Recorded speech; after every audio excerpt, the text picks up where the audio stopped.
and welcome to the final episode in our mini-series of our spooky season on Dice Jesters.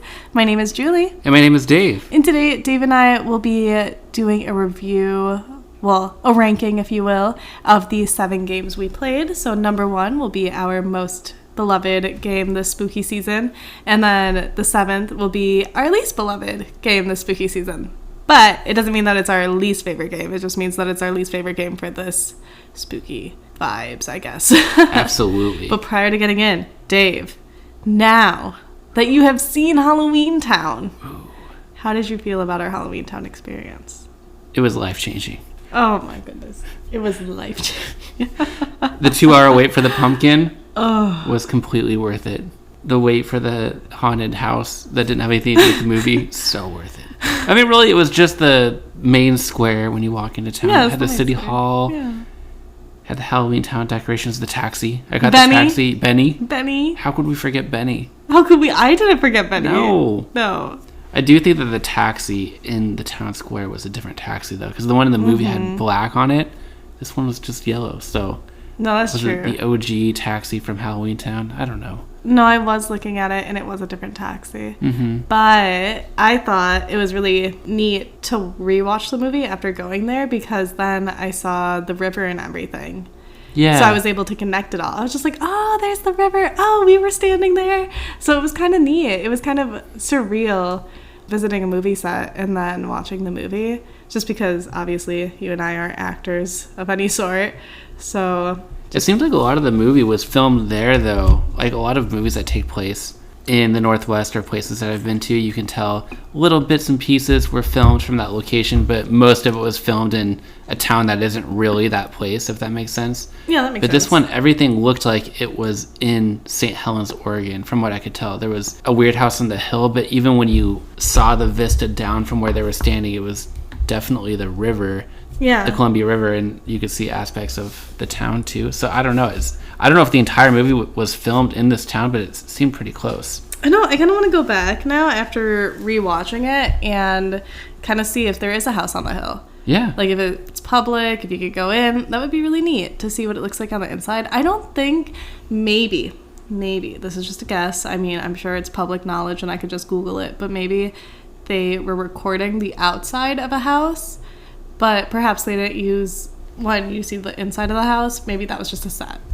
That could be. It'd be cool to go inside the city buildings and stuff. Mm-hmm. Check it out. I bet they do a whole tour outside of spooky season. Yeah. It'd be really cool. And then it looked like they had little stars around giving a little bit of history for movies that have been filmed there. And some of them have been Twilight, too. Oh, that is the one I am most excited to go back to re-explore. I don't know if you're being sarcastic or not. Definitely. Are you Team Jacob or Edward? You're like the vampire. Yeah. Nice. Good choice. For sure, that one. Yes. I only saw the first one. So... I admittedly read the first book. I think that's equivalent to me watching the first one, yeah. I got through it for the sake of saying that I finished the book. I'll say that. Okay, well, you and I know enough to know what was filmed in that town then, because it looked like, reading the plaque, it had said, this is where Edward saved Bella from the car, and that's in the first movie. Mm-hmm. And then it also said, this is where Edward was in the bar reading people's minds. So maybe we could visit the bar. That'd be cool. That would be fun. I know that we're not the biggest of Twilight fans, but it would still be cool to visit. I do know that there were shots filmed in Colamo as well, in Washington, just up the road. Oh, it's up the road? Well, it's pretty close? Up the freeway, yeah. It's maybe like an hour from here or something.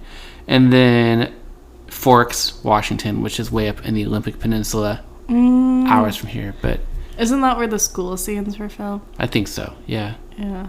Very rainy area, but beautiful. We should go. Yeah.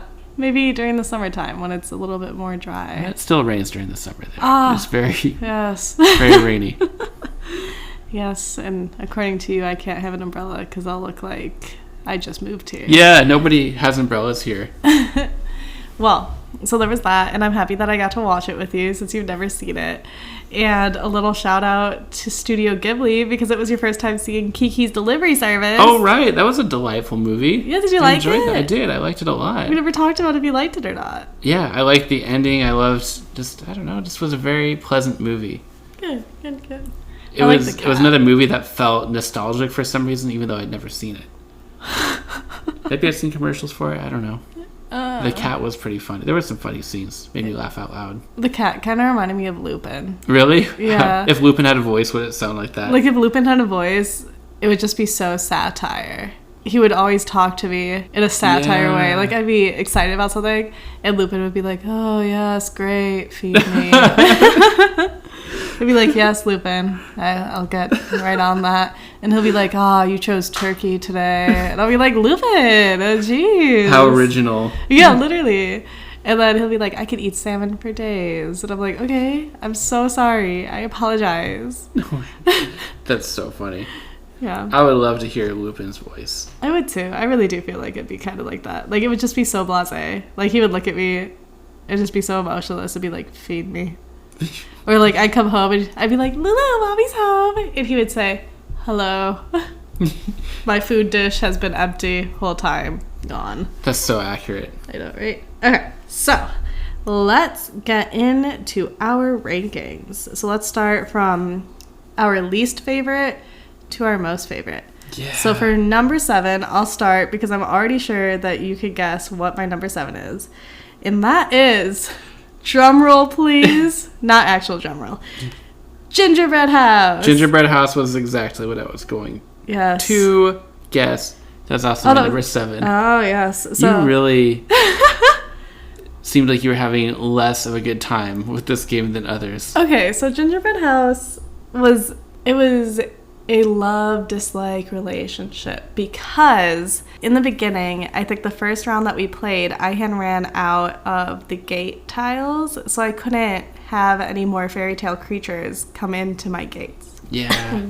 And I didn't realize that the special token could buy more fairy tale creatures, and I kind of used the special token to trade in for cookies that would purchase the higher fairy tale creature that I already had at my gate. Because I would always get the really high numbered ones, so like the number 10s, the 10 pointers. I think they were 10. I can't remember, or maybe 14.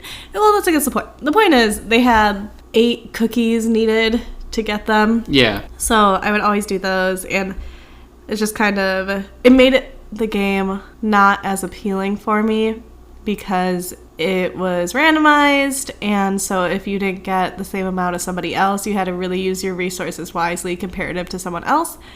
But the way my mind works was a barrier for me in playing the game because the game was more family friendly. You could play it with younger kids, and I think I was just thinking too hard into it, and that is why it is my number 7.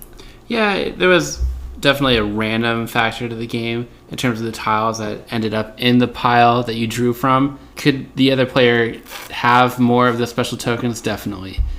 I do think, though, that over the course of the game, maybe evens out a little bit. I'm not really quite sure. I think at the end of the day, though, this game is pretty middle of the road for me in terms of ones I would be excited about. Maybe not middle, I would say lower tier, if I'm being honest, in terms of games that I've played in my lifetime. I think for families, very, very casual gaming settings, this one might be one to pull out around this time of the year. Yeah. Would be good. Yeah. Yeah, no, definitely my number 7 on this list of 7 games for spooky season. All right, so what's your number 6? I'll let you go first since I stole the spotlight on 7. Yeah. So my number 6, I don't know if you'll be sad about this or not, but it was Pralaya. I knew it was going to be Pralaya because you said I don't know if you'll be sad, but okay. Yeah. I like the artwork in this game, and I do think if I had never played a game similar to this in my life, I might enjoy it a little bit more, but I've just played so many set collection games, and that's really what this game is. Try to get certain cards together to get points or get the majority of a certain type over another player. But the aspects that I did find really interesting were the fact that the pool of cards, and pool is a funny pun because there's water in the game, but it shrinks over the course of the game. And I also really like there are certain statues that you can collect where you need to collect a different card in order to make those worth a lot of points. But if you get the wrong number of those, it could actually be a lot of negative points. So it's like this really weird push your luck thing. And I like that you have to, the story is racing off an island. Yeah. Don't get me wrong. I still really enjoy the game. I enjoyed all of these games, but it is my number 6. There are 5 other games that I like playing more. Well, I hope this doesn't hurt your feelings. My number 6 is Jekyll versus Hyde. Oh, okay. I had a feeling. Yeah. So it's because I was pretty adamant that Hyde was easier to play, and yet every time I played Hyde, although I did better as Hyde, I still lost. I did terribly at that game. I don't know. I don't know. Do you think through like repeated plays though, that this one can become more enjoyable? But we played this one probably the most times out of all of them because this one was fast moving. I think we played this game 4 times, if I'm not mistaken. But but there were some games that we only played like 3 times. That's true. And there were some games that we played maybe 5, 6, 7 times. Yeah. So I don't know. Actually, we played this one 5 times. Oh, see, there you go. It was quicker. Yeah, but I do really like the artwork in this game. Yeah. The artwork was really cool, and I was really inspired by it. So this specific art piece that I made for the game, I was most proud of. Well, it was my second favorite piece for the spooky season because I added hidden elements in the background. That art was really cool. So yeah, kudos to you on that. Thank you. So yeah, this game fostered creativity. Well, I'll talk more about it when I get to my... Is that your 5th one? It is my number 5. Yeah, okay. But it would technically be your turn, but it's kind of a perfect segue. Go for it. It is my number 5, and what I love about the game is the asymmetric nature of the goals. And I love games with asymmetry, and the fact that it's a trick-taking game for 2 players, and just the special powers, and really getting in the other opponent's head in terms of trying to find imbalance if you're playing Mr. Hyde.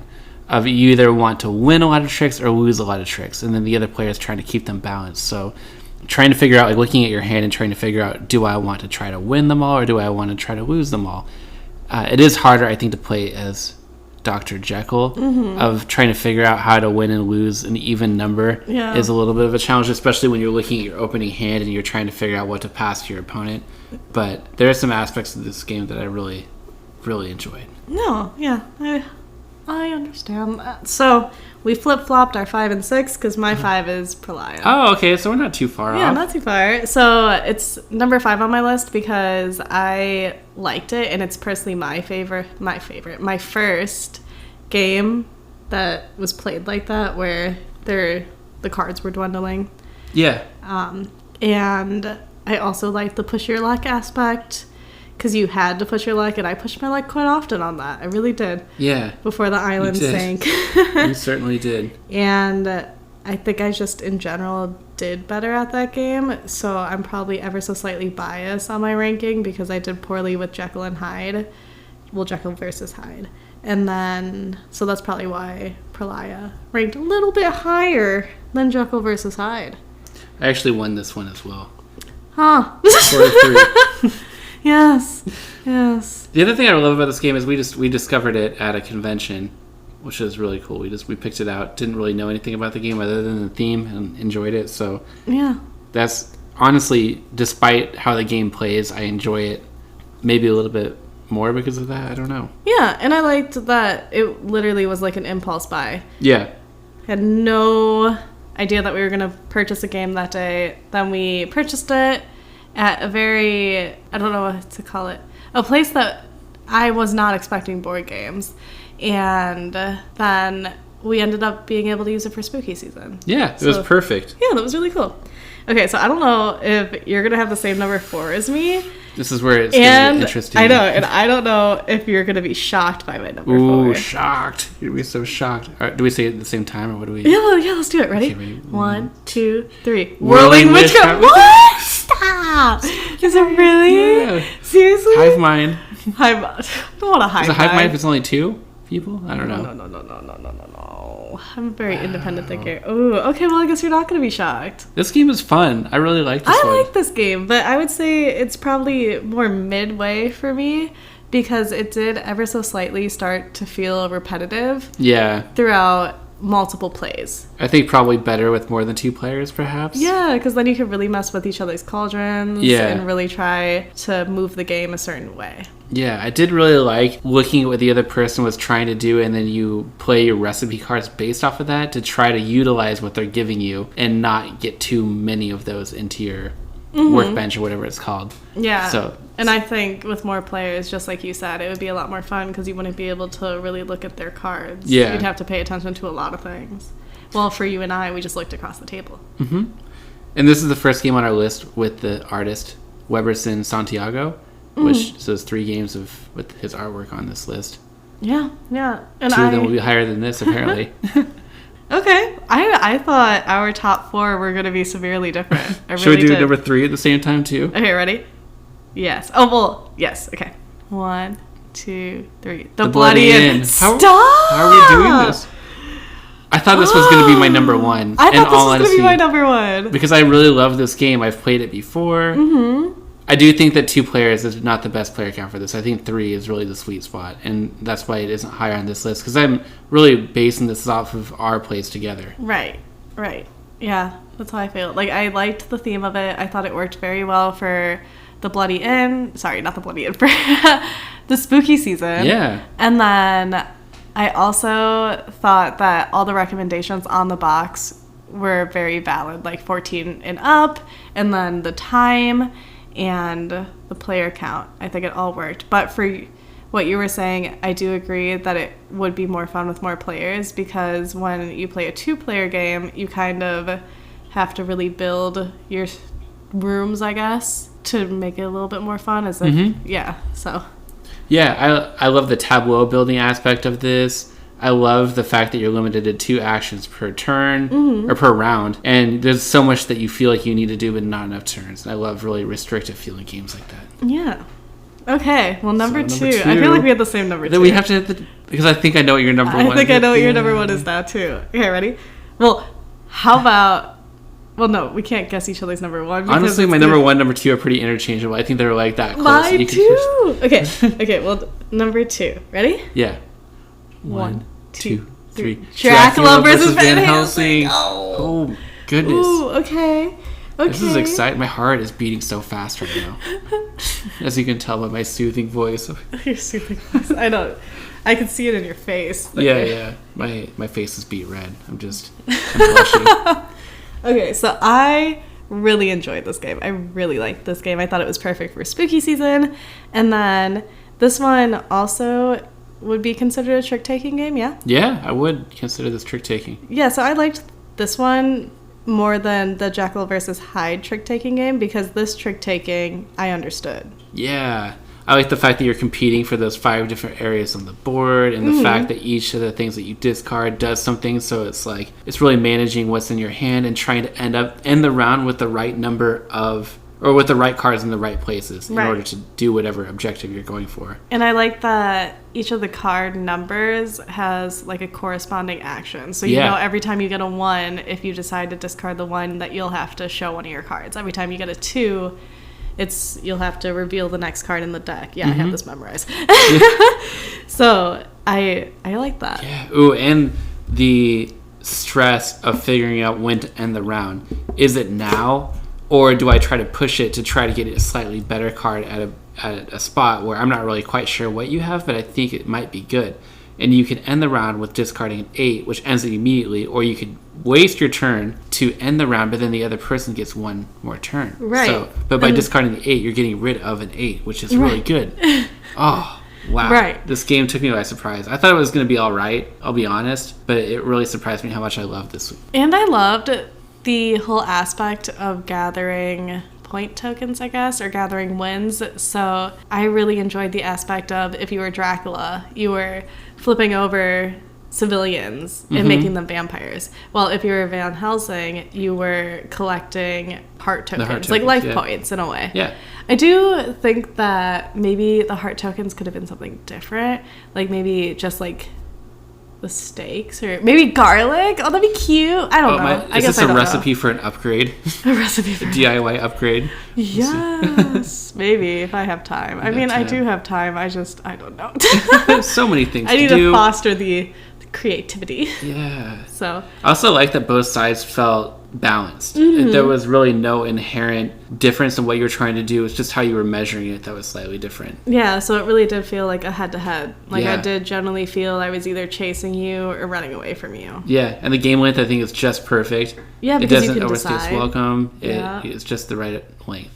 I love how you said it doesn't overstay its welcome, like it's a bad guest. Yeah, some games definitely have played that overstay their welcome a little bit too long.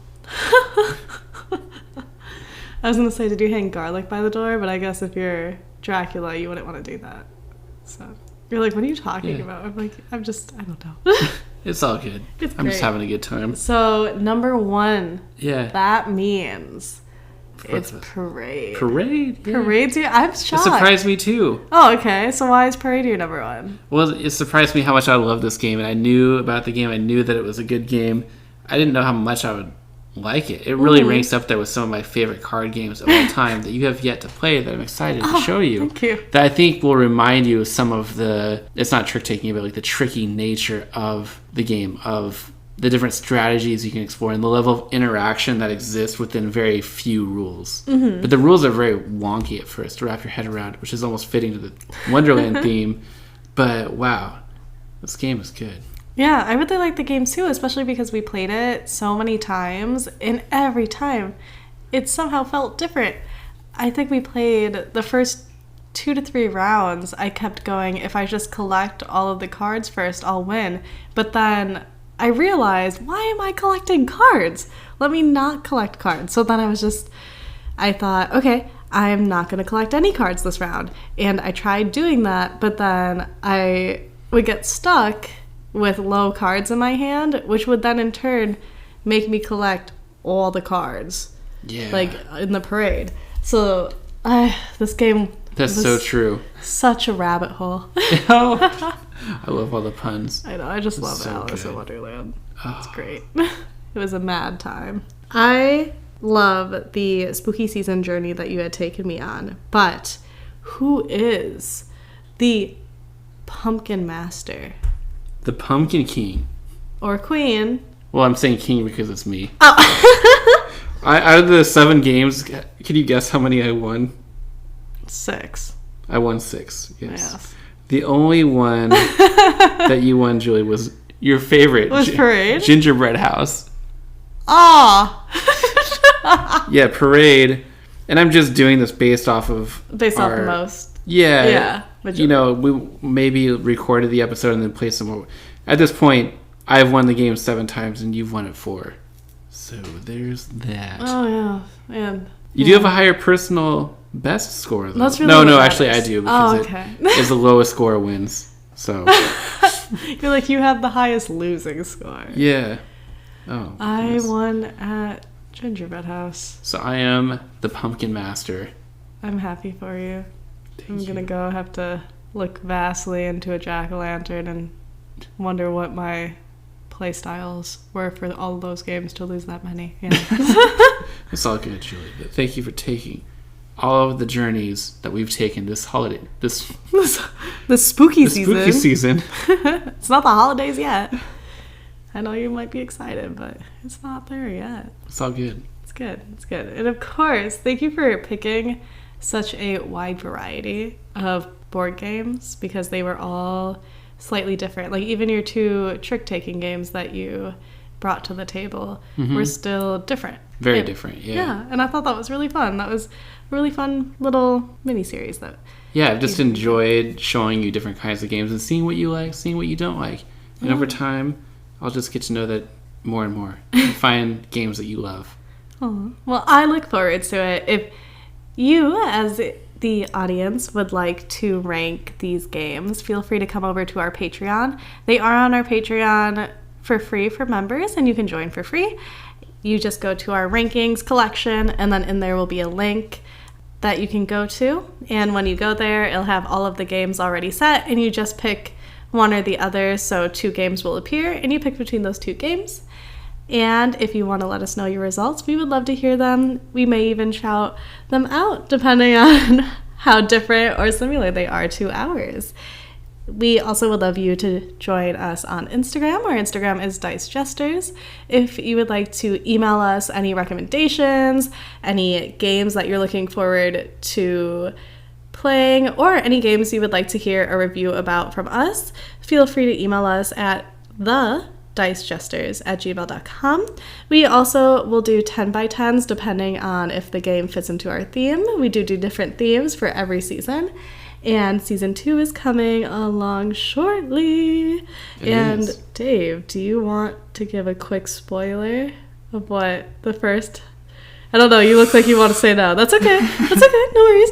Of what the first game is? Of what our first game in season 2 will be? Well, how about this? Do you want to give more so a theme? Is there a theme to season 2? Continuing to figure out what games you like. All right. To be continued. It's not a particular theme, but it's just ones that I thought you would enjoy, or just I'm testing things out. I mean, that's fine. That's great. We'll find out. I'm sure there'll be a game that will hit sometime where I'm just like, yeah, this is a 2. This is the one. Oh, this is the one. Oh. I hope I don't. Well, there might be ones that you don't like as much as others, but... Yeah, that's true. We are also on YouTube now, so if you would like to see our shorts, some playthroughs, and or ranking episodes in a video format, you can find that on YouTube. Our YouTube is Dice Jesters. Subscribing and liking some videos is very helpful. If you would like to help us out, that's how to do it. Otherwise, be sure to join us for season 2. And until then, be sure to play the games with the ones you love.